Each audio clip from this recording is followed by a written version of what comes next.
You actually need to position yourself as an expert, not a salesperson. And what I mean by this is be generous in your expertise, in your insights, and your wisdom, but don't sell. You are not the salesperson. You are the expert. And this is a distinction that most business owners and entrepreneurs and experts forget. You are the expert at the front of the room. Your expertise and insights will sell you. You are not the salesperson. You are the expert. It's a really key distinction.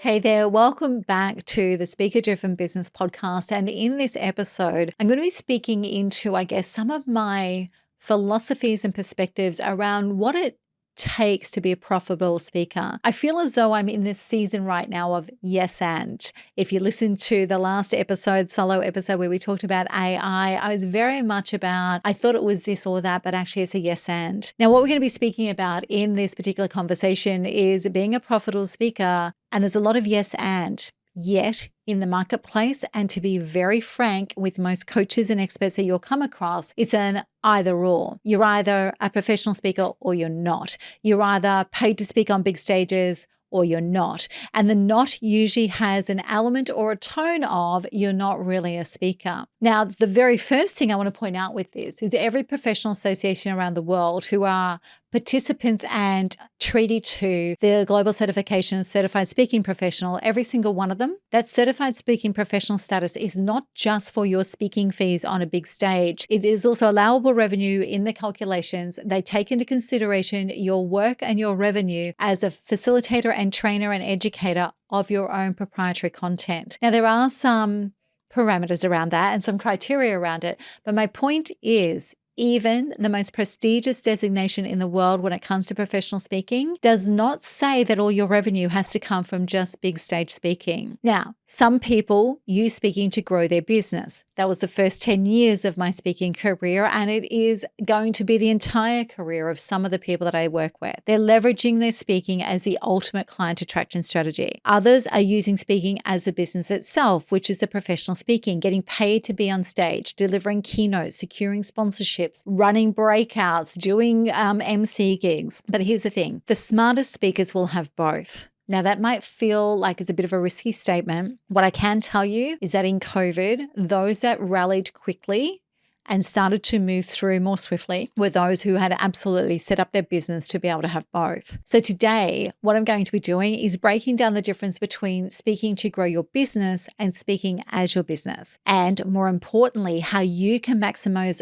both strategies to build authority, revenue, long-term impact, and most of all, sustainability. Because when I talk about profitable speaking business and when I talk about sustainability, I'm not just talking about the revenue, even though the money and the bottom line is important. I'm also talking about your energy, because most of us are burning out because we're actually starting this from scratch. We're not bringing anything through from our previous lives with us. And there's a whole range of things going on. So as we're going through this, I want you to think about the fact that this is a yes and, so it's not stage speaking versus business building. And this is also a yes and from the perspective of, yeah, we want great revenue and profitability, but we also want to stay mentally and emotionally intact in that process, right? So let's get into it, because what I want out of this is for you to truly understand the essential skills that will make you a speaker worth paying for and how to get on the right stages. Okay, so let's get into it. So we actually speak to grow our business or speak to get paid. That's the either or. In my world, this is expressed as you're making money from speaking or through speaking. And from speaking is obviously the big stage payments,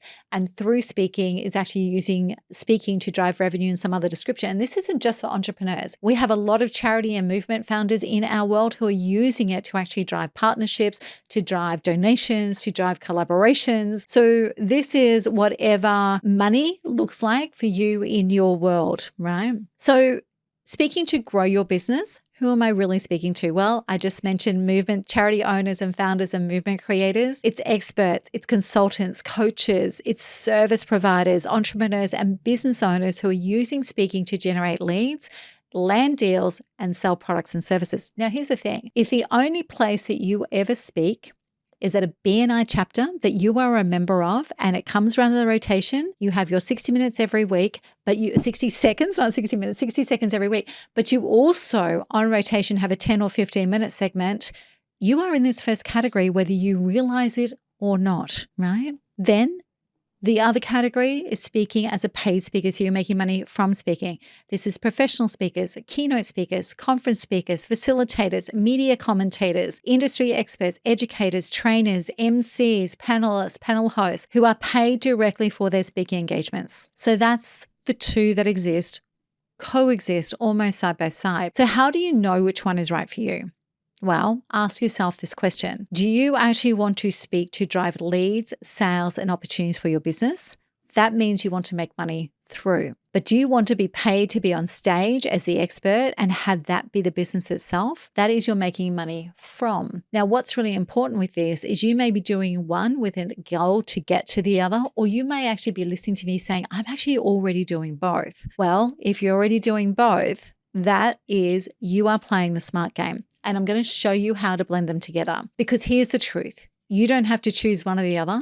You just have to be strategic in how you approach it. And for true profitability, mastering both skills is going to set you up for success no matter the season you're in. So then speaking to grow our business, making money through speaking is actually the ultimate business growth tool. And I am really passionate about this. I think every expert, every small business owner, particularly service provider, should know how to speak to their business in another forum. And these are the reasons why. It gives you instant authority. If you're on stage or at the front of the room, and particularly if you're an invited guest by somebody else who's a trusted advisor to the audience, you are automatically the expert. I want all of you to remember that. I see too many people get the position at the front of the room through whatever means, whether they're invited in as a professional speaker or they pay for a spot in a networking room or whatever it might be, and then have their doubts about whether they can pull this off, whether they deserve to be there, whether people will listen to them, and all the inner critic stuff that comes crashing in. But the simple fact of the matter is, if you're on stage or you're the person in the front of the room,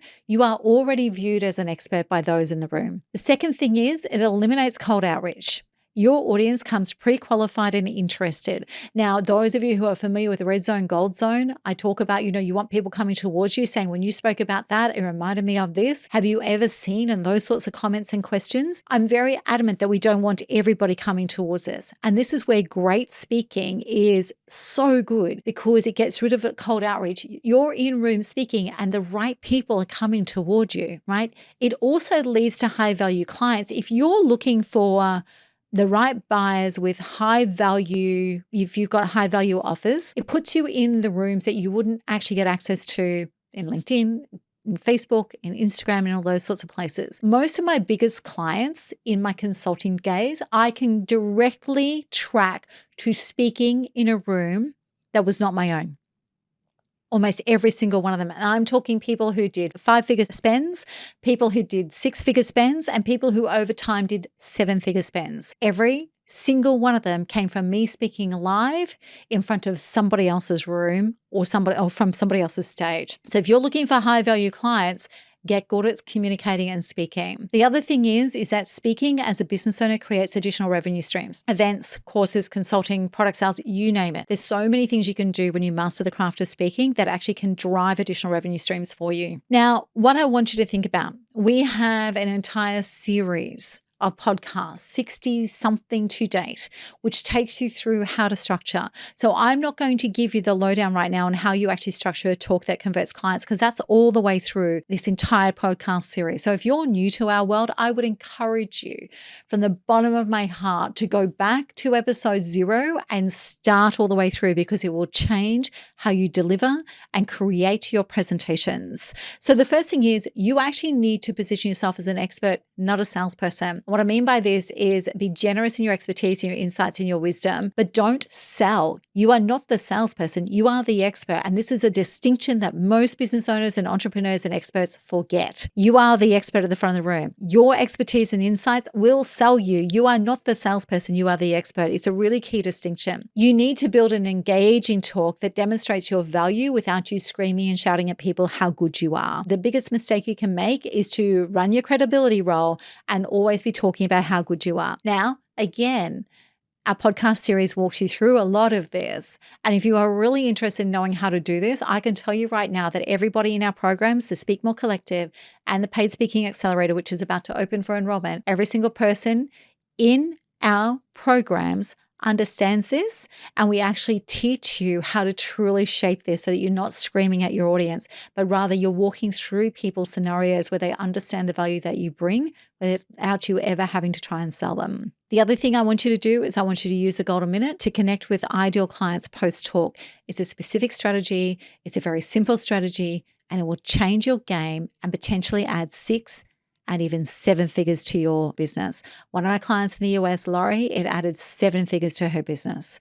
The Golden Minute is incredible. So what are some examples of what's possible if you're speaking to drive business growth? Well, me personally, I'll start there. I drove business growth from 4 million to 22.8 million in 15 months simply by being the authority at the front of the room. It took 2 years to build that positioning, but I made money all the way through and then it accelerated, right? I have a number of consultants and advisors and experts who've landed 6-figure contracts through speaking. I've got a personal case study of a business coach who had spoken for years, around and around the circuit, so to speak, in all networking rooms, really well loved, always brought back. She heard me speak at an event and she realized she'd never generated revenue out of those rooms. So she bought her content. We reshaped it properly to deliver a value-driven experience for the audience. She delivered it 6 weeks later to an audience that she had spoken at every year for 3 years, except this year, instead of no revenue, she walked away with her private coaching programs completely sold out. So that was about $120,000. And she picked up a paid conference gig on a tropical island that she went to with her entire team, right? All we did was reshape it to land the way that the audience needed to hear it. And she went from being loved and hearing, "You're so incredible, you're so amazing," to literally walking out of the room with her private programs filled. The other way that we use speaking is actually at the front of the room is in pitching. Now, I do a lot of pitch coaching for accelerator and pre-accelerator programs. And what we're looking for here is giving the founders of any business, but particularly in tech, giving the founders of businesses with high potential market to use speaking to build partnerships and attract investment. Now, if you're a founder, there is no more powerful skill that you can build and create. So that's just some quick examples of just how powerful using speaking to speak from the front of the room of the platform can be and the impact it can have in your business. This is not just about visibility, which is what most of the world will have you believe. This is actually about a strategic sales tool which will drive multiple streams or multiple 6 figures of revenue straight into your business. Okay? So let's flip the coin now and talk about making money from speaking. This is keynote speakers, trainers, authors, industry experts, facilitators, MCs, panelists, panel hosts. There are 3 core ways to make money from conference speaking. Now, what I am going to explain to you is that in the show notes from this episode, you will have the ability to go and opt into a free downloadable, which has all the ways you can get paid to speak, all of the expected fee ranges that you can do in that when you're positioned well, and also a look into and a deep dive into the transferable skills that you may already have that you don't even realize could be making you money from a speaking perspective. And we'll then go a little bit further. We do list out a lot of the ways that you can go and find specific types of engagements. So that will be available in the show notes. Click through, download that. That is yours to take. So there are 3 core ways to make money as a speaker when we think about professional speaking. That's paid keynotes and conferences, and that's workshops and training programs. And it's also being an MC or a panel host or commentator. Now, those particular avenues are only a handful of exactly what is available to you as a professional paid speaker. But that's just the glimpse that I'm going to give you right now. As I said, full details available in that free downloadable PDF in the show notes. So how much can you get paid? Now we have, I think there's 9 categories that we've detailed this for you in that particular handout. But let's talk about how much you can expect to get paid. As a professional speaker, between $7,000 and $15,000 per engagement in the Australian market, between $10,000 and $30,000 in the US market, and similar in the UK. Now, as an emerging and aspiring or breakthrough speaker, because you're changing lanes, that is going to be lower. To push past that 7K level, you've really got to have frameworks and intellectual property and insights and wisdom and experiences that are very specific to you. They are particularly yours. So that's a really hot tip for all of you. Subject matter experts who are filling conference programs, who are running breakout sessions, who are brought in to commentate on a specific thing, they are paid between $3,000 and $12,000 per engagement. Now, some of them may be a professional speaker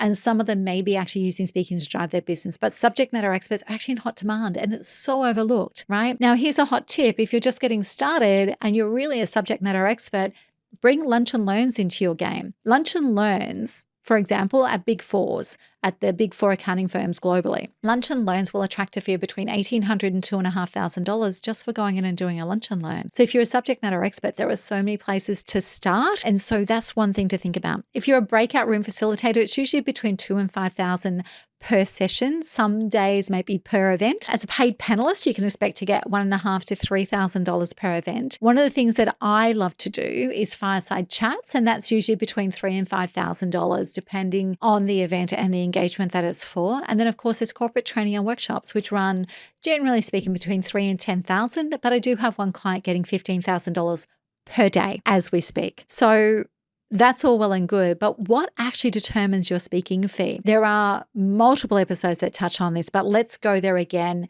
so we can pull it all together with this idea of becoming a profitable speaker.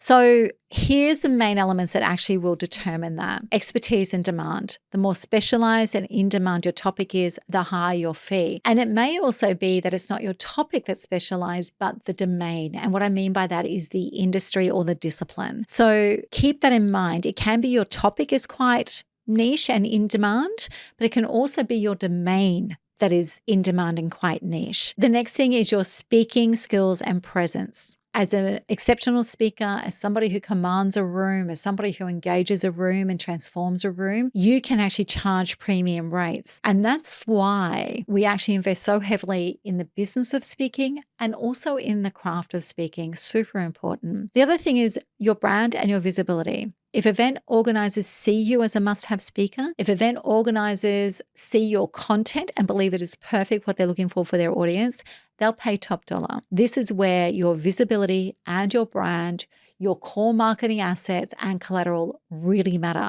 It can make the difference of literally thousands of dollars per engagement. And the industry and budget.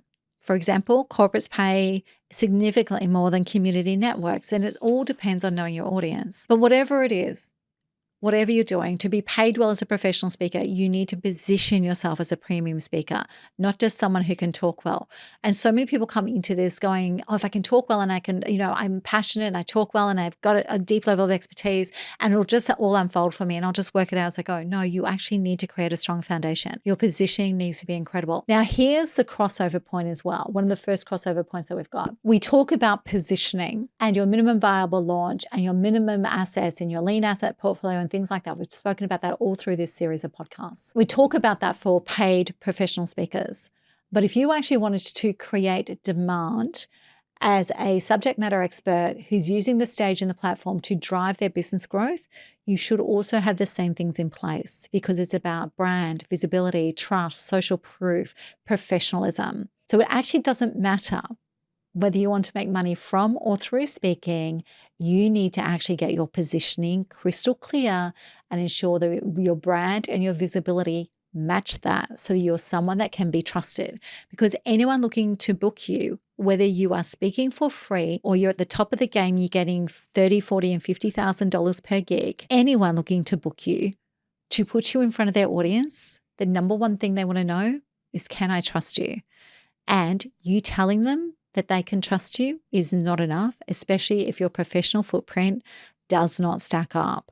So I don't care whether you're using speaking to become a paid professional speaker and make money from speaking, or whether you're using speaking to drive revenue growth and business growth and you're making money through speaking. I don't care which one of those it is. You still need to claim your position. So let's have a look at I'm just going to give you a glimpse, some of the things that we unpack with our clients all the time because there are transferable skills. I find it quite extraordinary that people decide that they're going to become a speaker unless it's a natural evolution from their work already. They forget about the skills that they already have that are actually completely transferable to some format of speaking. So for example, I love a great fireside chat. It's my favorite thing to do. I've already mentioned it. I love it far more than being on a big stage. I love it far more than being in a workshop. I love the preparation. I love the conversation that happens. I love facilitating powerful fireside chats. It's given me direct access to some of the most incredible people, to some of the most high profile people. But the reason why I'm really good at it is because of my previous career. I was a recruiter and I worked my way up from a personal assistant to an assistant recruiter to an executive recruiter to running a recruitment firm and growing that recruitment firm to multiple 8 figures and doing an exit with a sale to a stock exchange listed company. I spent most of my formative years of my career learning how to ask great questions. And as an executive recruiter, when I got to that level, I had to learn to ask them of high profile, high achieving, highly accomplished people and still get the information I needed to make sure that I got the placement right. So it's not an accident. And yet, for the first parts of my career when I was doing fireside chats, I actually thought it was a bit of a mystery. People would walk away from a conversation and say, how did you, that's the best conversation I've ever had. How did you get me talking about that? I can't believe the questions. Oh my goodness, I love that conversation. It's the best conversation I've had. I get that all the time, right? And I always thought it was just a gift, but it wasn't. I had almost 15 years honing my skills as a recruiter and then a consultant. It's not a mystery, people. And yet I see so many people not look at what they already have that they can use to ease this transition into a speaking-driven business. So some of the top transferable skills that we've identified is leadership and vision communication. So if you've led teams or organizations, you can usually command a stage. And by that, I don't mean the small teams. I mean, if you've been a mid-size, a large size, a corporate, a capital, a market capital type company, if you've been in anything where you actually have to stand at the front of the room and address people, then you actually know how to command a stage. Right? Sales and persuasion. If you have a sales background, if you've ever done a sales presentation, then you know how to engage and convert an audience. I'm assuming, of course, that you're a salesperson who actually did convert, right? But you actually have the ability to engage and convert. Okay. And very quickly to read the room and adjust, because a great salesperson can do that. If you've got a background in public relations and media, if you've been a spokesperson for an organization, then you have the presence that event organizers are looking for.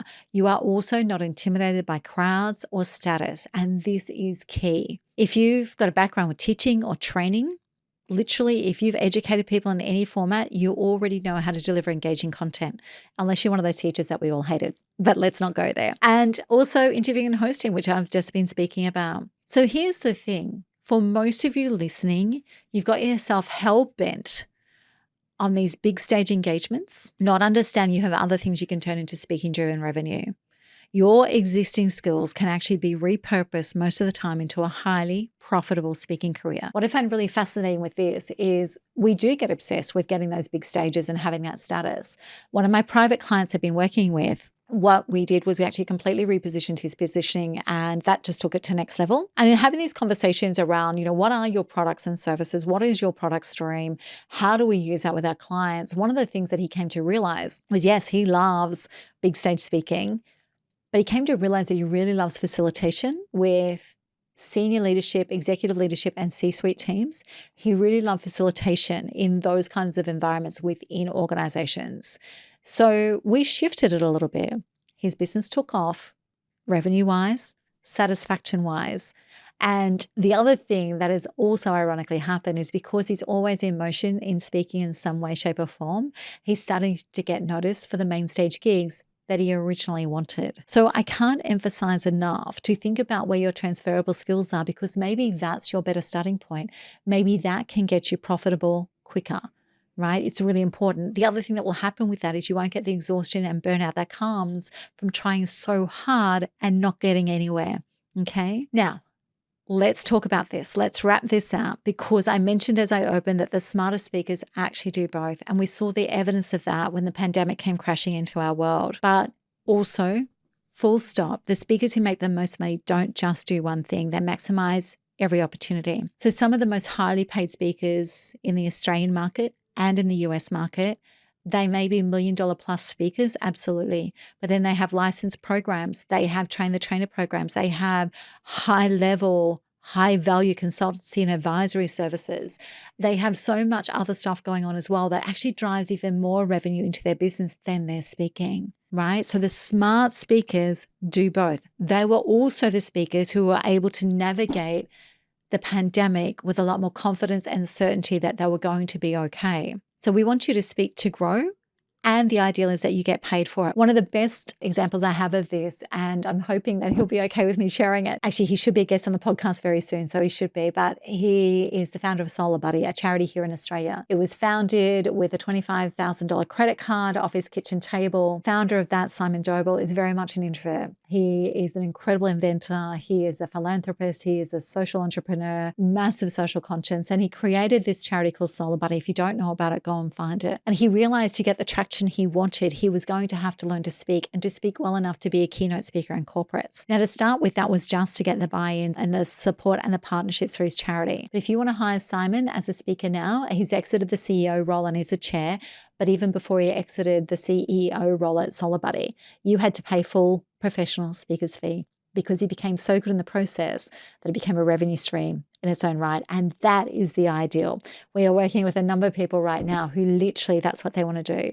They want to keep their business or their profession, and alongside that, they want to be good enough at speaking that not only does it drive leads, but it actually is a revenue stream in its own right. And that's what I love to be. So what's some examples of that? So a business consultant who speaks at paid keynotes, but uses those gigs to land the corporate contracts. So instead of speaking for free to land the corporate contracts, you're getting paid and. So as I said to you, I feel like I'm in this season of yes and at the moment. A keynote speaker who actually offers executive coaching or high-level advisory.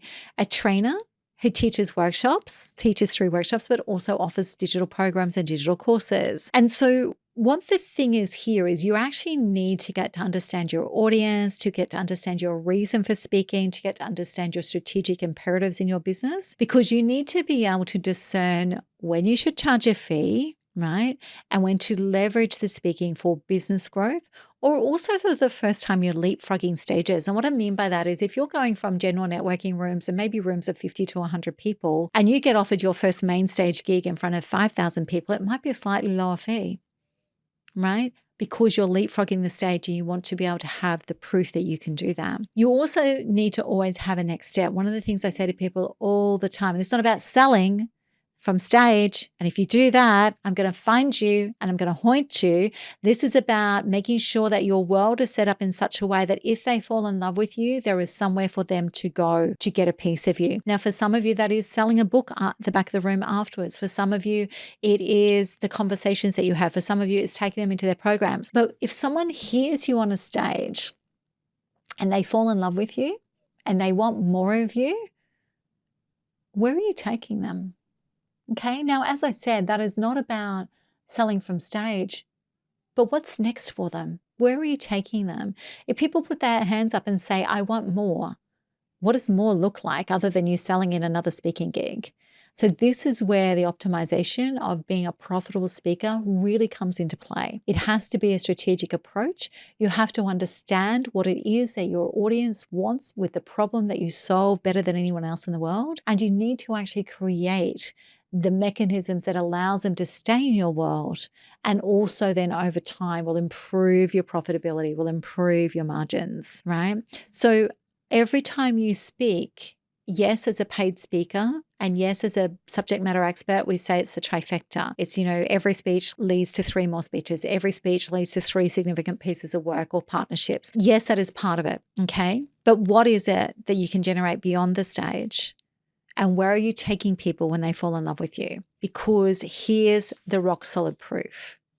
The best speakers don't just own the stage, they own multiple revenue streams. So in the PDF that's downloadable in the show notes, there's all of that information. Plus, there's a summary of how do I get paid to speak. I'm just going to give you the highlights on that at the moment. And then, as I said, there's a whole range of categories of transferable skills, and also some heads up on where you can go and get gigs a little bit quicker, depending on the category of speaking that you're looking to do. But when it's how do I get paid to speak, and what this entire series is all about, is I want you to understand there are a few key steps. Step 1 is be ready for the stage. You need to have a signature speaking piece. whether you're subject matter expert, keynote, whatever you're positioning yourself as, you need to have your signature speaking piece. You need to have a cleaned up digital footprint. Mine's actually not that clean at the moment. It's the next project for the team. And you need to prepare your essential collateral. So that's step one, getting ready for the stage. Okay. Step two is you need to get outbound. If you're emerging and you're not famous and you're not a celebrity, you're going to have to do some outbound, right?